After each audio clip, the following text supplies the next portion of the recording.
আদি ভাই, রনি ভাই, বাংলাদেশ ক্রিকেট বোর্ড মানে বিসিবি ইলাবোরেশন করলে তো তাই হয়, তো ক্রিকেটটা কি বাদ দেওয়ার টাইম আসছে? কি হবে? সেটাই প্রশ্ন। ক্লাব হতে পারে সি দিয়ে।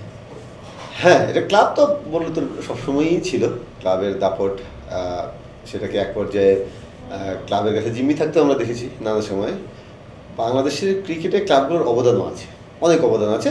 বাংলাদেশের ক্রিকেটের ধরনটা তো আসলে তো ডিফারেন্ট, এটা খুব আইডিয়াল না, এটা তো কাউন্টি ক্রিকেটের মতো না, এটা শেফিল্ড শিল্ডের মতো না, ইন্ডিয়ার স্টেটের মতো না। ইন্ডিয়ান স্টেট ইয়ার মতো না। সো আমাদের ধরনের ক্লাবগুলোর অনেক অবদান আছে, স্পেশালি 70s 80s 90s-এও অনেক অবদান আছে। কিন্তু তার মানে এই না যে তাদের কাছে আমাদের সব কিছু বর্গা দিয়ে দিতে হবে। সো দুইটা দিকই আছে, এবং সেটার এক্সারসাইজ তারা কতটা করতে পারে। পাবন ভাইদের সময় দেখেছি বিভিন্ন সময় তারা করার চেষ্টা করেছেন, নানা সময় হয়েছে।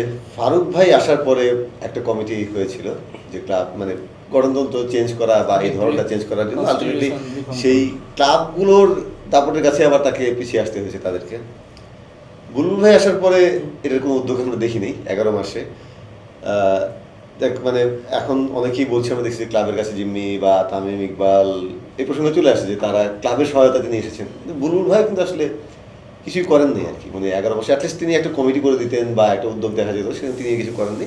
এবং টাইমের দিকে তো সবসময় এই প্রশ্নটা থাকবে, টাইম যতদিন থাকবে যদি তিনি কোনো ব্যবস্থা না নেন বা ক্লাবের কাছে জিম্মি হওয়ার মতো কাজ তিনি করেন। সো বাংলাদেশ ক্রিকেটের বাস্তবতা ডেফিনেটলি এটার একটা ব্যালেন্স দরকার। আমি ক্লাবগুলোকে বাদ দিতে বলছি না, কিন্তু কতটুকু তারা এক্সারসাইজ করতে পারেন তাদের দাপট, সেটার একটা ব্যালেন্স দরকার। তাদেরকে যথাযোগ্য সম্মান এবং সেই তাদের যেটা প্রাপ্য সেটা দিয়েই ব্যালেন্সটা দরকার।